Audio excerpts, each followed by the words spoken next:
आज के इस स्वागत कार्यक्रम में उपस्थित भारत के यशस्वी प्रधानमंत्री, जिन्हें हम सब लोग एक ग्लोबल लीडर के रूप में, जो उन्होंने देश और दुनिया में समाज के लिए, देश के लिए काम किया है, उसके लिए अपनी ओर से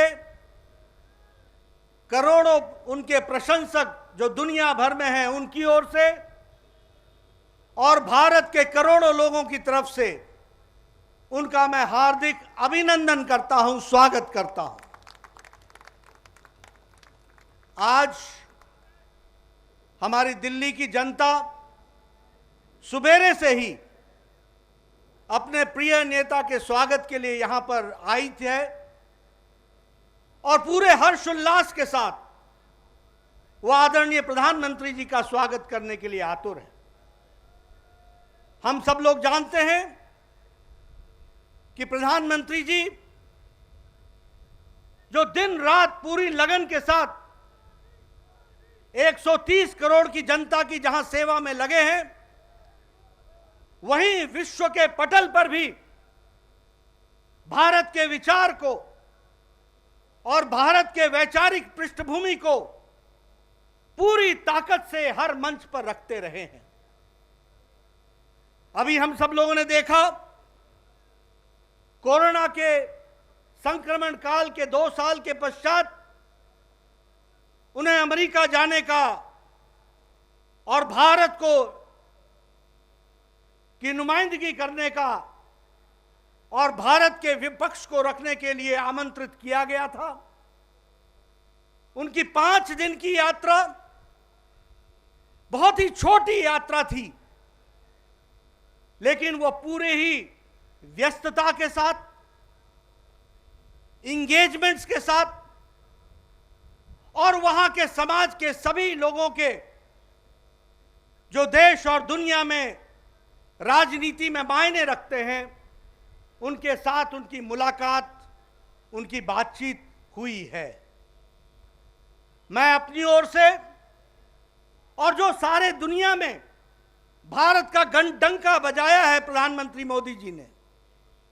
और देश के करोड़ों लोगों की तरफ से जो उन्होंने देश को गौरवान्वित किया है, उसके लिए मैं आप सब की ओर से उनका पुनः हार्दिक अभिनंदन करता हूं, स्वागत करता हूं।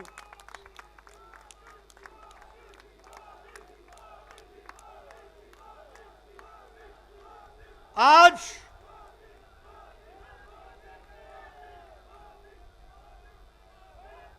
भारत को एक नए परिवेश में, एक नए दृष्टि से सारी दुनिया देख रही है। प्रधानमंत्री जी का दुनिया के विकास में और विकासवाद को आगे बढ़ाने में जो योगदान रहा है, उसको देखते हुए इस यात्रा ने भी स्पष्ट किया है कि भारत मोदी जी के नेतृत्व में दुनिया एक अलग दृष्टि से भारत को देखने लगी है। उनकी मुलाकात अमेरिका के उपराष्ट्रपति कमला हैरिस के साथ वैश्विक विषयों से लेकर के भारत के और अमेरिका के संबंधों को लेकर जिस बेबाकी के साथ हुई, जिस अंतःकरण के साथ हुई,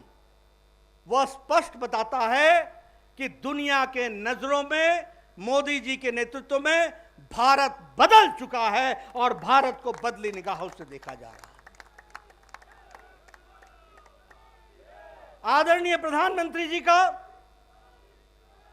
अमेरिका के राष्ट्रपति जो बाइडेन के साथ कोई आज का संबंध नहीं है, पुराना संबंध है, पुरानी दोस्ती है, और उस दोस्ती को अमेरिका के राष्ट्रपति जी ने भी अपने वक्तव्य में स्पष्ट शब्दों में कहा है। और इसीलिए हम सब लोगों को देखने को मिला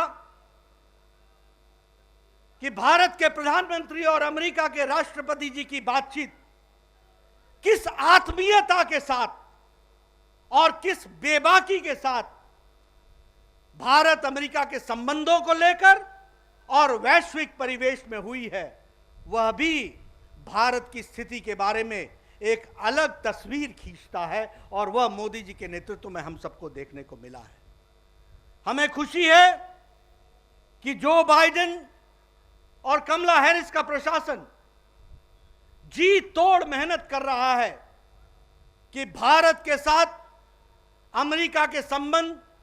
नई ऊंचाइयों पर पहुंचे और विकासवाद में पूरा योगदान करते हुए भारत भी आगे बढ़े, इस बात के लिए वह इच्छुक है। यह सारी बातें इस बात को दर्शाता है कि प्रधानमंत्री मोदी जी का वैश्विक परिवेश में भी लगन, विचार और बेबाकी से उन बातों को आगे रखना हमारे लिए विश्व की राजनीति में कितना महत्वपूर्ण है। क्वाड के समिट में जहां भारत ने, प्रधानमंत्री जी ने दुनिया को एक संदेश दिया, दुनिया को बताया कि हम क्वाड के माध्यम से विकासवाद, शांति, सबके साथ मिलकर चलना और कोरोना जैसे संक्रमण के साथ भी पूरा विश्व एक साथ कैसे लड़े, इन मुद्दों को उन्होंने उसमें हम सबके सामने रखा है और दुनिया ने उसको बहुत सीरियसली लिया है, इस बात को हमको समझना चाहिए। उसी तरीके से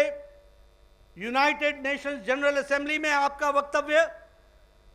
ये पहला वक्तव्य नहीं है। सारी दुनिया इंतजार करती है आपके मार्गदर्शन के लिए और इस बार भी आपने यूनाइटेड नेशंस जनरल असेंबली में भारत की विचारधारा को वैश्विक परिवेश में बड़ी सरलता के साथ लेकिन स्पष्टता के साथ आपने दुनिया के सामने रखा है। हम सब लोग जानते हैं, आपने कल यूनाइटेड नेशंस जनरल असेंबली में हमारे नेता स्वर्गीय दीनदयाल उपाध्याय जी की, जिनकी 105वीं जन्म जयंती थी, उनका उल्लेख किया और उनके माध्यम से भारत का वैचारिक पक्ष विश्व के पटल पर किस तरीके से सार्थक है, इस बात को भी आपने उसमें उजागर किया। आपने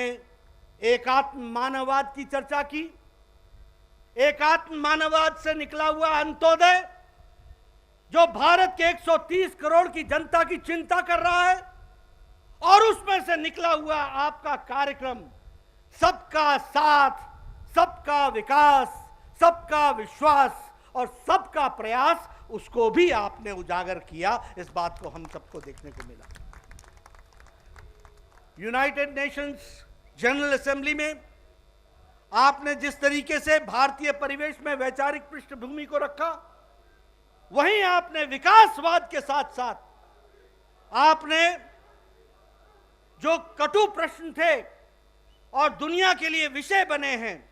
उन पर भी आपने बेबाकी से दो टूक शब्दों में अपनी बात को रखा है।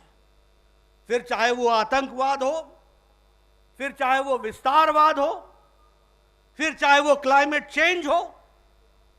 हर एक विषय पर आपने जहां आपने बेबाकी से अपनी बात को रखा,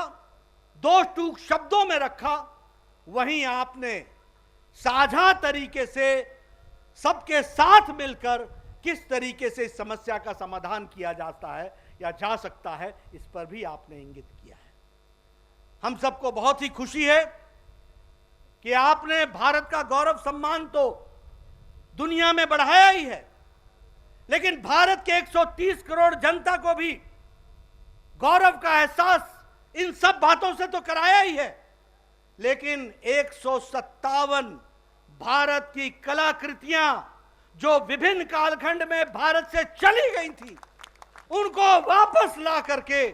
आपने भारत का गौरव, मान और 130 करोड़ की जनता का मान बढ़ाया है।